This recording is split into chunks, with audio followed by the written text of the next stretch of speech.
Someone looked at one of the most athletic, driven, capable dog breeds ever developed and decided it was a purse dog. And then that idea just spread for decades. The poodle has been living under a reputation built almost entirely on a haircut and a dog show aesthetic, while the actual dog underneath got completely buried. So today, we're dismantling 9 lies people still believe about poodles. And a few of them are going to make you genuinely feel stupid for ever buying in. Number 1. Poodles are fro-fro or girly dogs. Here's the thing about poodles. Somewhere between the dog show circuits and the Pink Bow Instagram accounts, an entire breed got completely misrepresented. People hear poodle and picture a prissy lapdog getting a blowout. The reality? Standard poodles were bred as water retrievers, working dogs, built for cold lakes and long hunts, not velvet cushions. These dogs hike, they swim. People are out here paddleboarding with their standards like it's nothing. The fro-fro reputation has to come from somewhere though, and it does. It's almost entirely show grooming. Those cuts were originally functional and designed to reduce weight while still keeping the joints warm in cold water. It got theatrical over time, and the aesthetic stuck. The actual dog underneath that haircut? Muscle, drive, and a ridiculous amount of energy. Call them girly, but they'll outrun you any day of the week. Number 2. Poodles are easy because they're smart. Congratulations! You got one of the smartest dog breeds on the planet. Now what? People go into poodle ownership expecting a dog that basically trains itself. And sure, poodles do pick things up fast, embarrassingly fast, actually. The problem nobody warns you about is that fast learner cuts both ways. Whatever you teach them, intentional or not, they've already filed away and are running with it. Bored poodle? That's a poodle that just figured out how to open the pantry. Inconsistent rules? Now your dog has identified exactly which family member is the soft touch and is exploiting that relationship daily. The high intelligence isn't the gift people think it is. In fact, it's more of a responsibility. These dogs need structure, mental stimulation, and an owner who's actually paying attention. Slack off, and the poodle doesn't just act out. It problem solves its way into chaos with remarkable efficiency. Smart dog? Yes. Easy dog? Absolutely not. Number 3. Poodles are snobby or too serious. This one might be the most embarrassing misconception on the list. Snobby, aloof, too dignified to actually have fun. People genuinely believe this. Usually, people have spent more time looking at poodles than actually meeting one. Because anyone who has lived with a poodle knows the truth is almost offensively opposite. These dogs are clowns. Committed, relentless, utterly shameless clowns. We're talking about a breed that will sprint full speed into a wall, shake it off, and immediately look at you for a reaction. They steal socks, not out of mischief but performance. The zoomies hit, and suddenly your elegant, sophisticated poodle is a tornado with a fancy haircut. The snobby reputation seems to come from the show ring posture and the grooming aesthetic, which, fair, it reads serious. But that's basically judging someone's personality by their LinkedIn photo. The dog underneath that presentation is goofy, deeply affectionate, and almost aggressively into you. The word serious doesn't survive 5 minutes with an actual poodle. Number 4. All poodle sizes are basically the same. Same breed, same dog, just smaller, right? Not even close. Toy, miniature, and standard poodles share a name and a haircut. Beyond that, you're looking at 3 genuinely different ownership experiences. Standard are athletic, confident, built for activity. They're the version of the breed that actually matches the working dog history. Mini sit somewhere in the middle, still energetic, a little more manageable, but with noticeably more nervous energy than their larger counterparts. Toys are a whole different conversation. Smaller breeding lines often amplify anxiety, reactivity, and indoor intensity in ways that catch people completely off guard. Owners describe them as Velcro dogs with a hair trigger, deeply bonded, easily overstimulated, and exhausting in an entirely different way than a standard ever would be.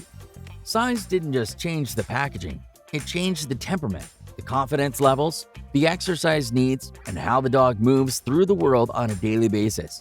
Pick the wrong size for your lifestyle, and you'll feel it immediately. Number 5. Poodles don't shed at all. Technically true. Also kind of misleading in a way that will cost you money. Non-shedding is the selling point that gets it repeated constantly. And it's not wrong. Poodle hair doesn't rain down on your furniture, your clothes, and your dignity the way a husky's does. But here's what the brochure leaves out. The hair still falls out. The curl structure just traps it inside the coat instead of releasing it into your environment. So instead of finding hair on your couch, you find it matted into the dog. Ignore it long enough, and you're not dealing with a grooming appointment anymore. You're dealing with pelting, which is when matting gets so dense it forms solid sheets against the skin. Groomers charge extra for that. Sometimes they shave the whole dog down and start over. The no shedding perk comes with a direct trade-off: regular brushing, consistent grooming appointments, actual maintenance. Non-shedding doesn't mean no effort. It just means the effort shows up differently, and usually on your credit card statement. Number 6. Poodles are aggressive or yappy by nature. Where did this even come from? Poodles don't crack the top 20 in any serious aggression discussion. The breed standard describes them as confident, alert, and trainable, not reactive, not snippy, not loud by default. And yet the reputation exists, particularly around toys and minis, and it's worth actually understanding why instead of just dismissing it. The real story is almost always the same: bad breeding, insufficient socialization, fear that never got addressed, owners who thought small dogs didn't need real training.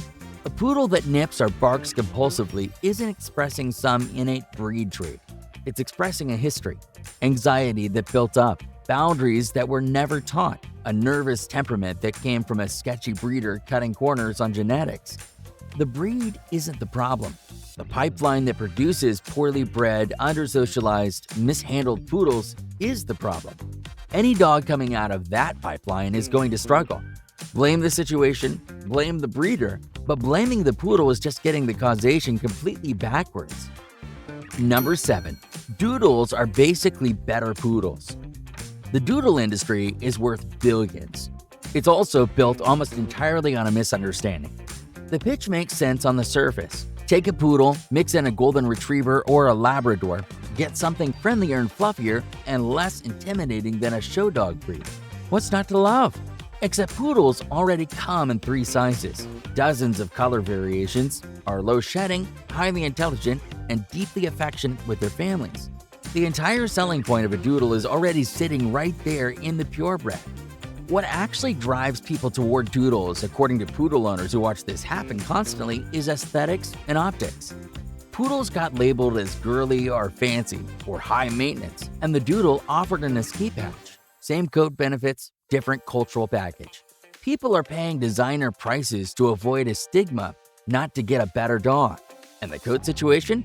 Doodles are a genetic lottery. Some shed heavily, many mat just as badly as poodles, without the grooming tradition behind them to manage it properly. So you didn't upgrade, you just rebranded. Number 8. Poodles are naturally calm house dogs. Month 2 of standard poodle ownership has humbled a lot of people. The assumption makes sense going in. Poodles look elegant. They're not a breed anyone associates with chaos, and highly intelligent and trainable sounds like code for easy.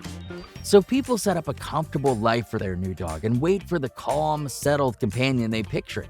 Then the poodle starts redecorating. Standards were built for full days of field work, retrieving in cold water, covering ground, staying on task for hours. That history lives in the dog, whether you acknowledge it or not. Owners talk about long runs, daily fetch, structured training sessions, and still returning home to a dog that has opinions about what happens next. And that's before factoring in mental stimulation, which is its own separate requirement entirely. The relaxed, couch-ready poodle doesn't exist, but that version is earned through consistent, serious daily effort. It's not what walks through your door on day 1. Number 9. Poodles only come in that white, fluffy show dog look. Pull up poodles on social media for 10 minutes and this myth dismantles itself immediately. The white show cut is the image that got burned into popular culture. Continental clip, pom-poms, the whole production. It's what people picture. It's also one specific grooming style on one specific color of a breed that comes in black, brown, red, apricot, cream, silver, blue, and party color combinations that look nothing like each other. Same breed, a completely different dog standing in front of you depending on the individual. The grooming styles vary just as dramatically. Owners run everything from short, practical teddy bear cuts to longer, natural looks that have nothing in common with the show ring aesthetic. A black standard poodle in a sporting clip looks like an entirely different animal than the white continental you've been picturing this whole time. This matters because the visual stereotype feeds almost every other misconception on this list. The fancy haircut is where girly, snobby, or fro-fro all originate. Strip that away and you're looking at an aesthetic, versatile, strikingly good-looking dog in a dozen different presentations. The show cut is one option. People just forgot the rest existed.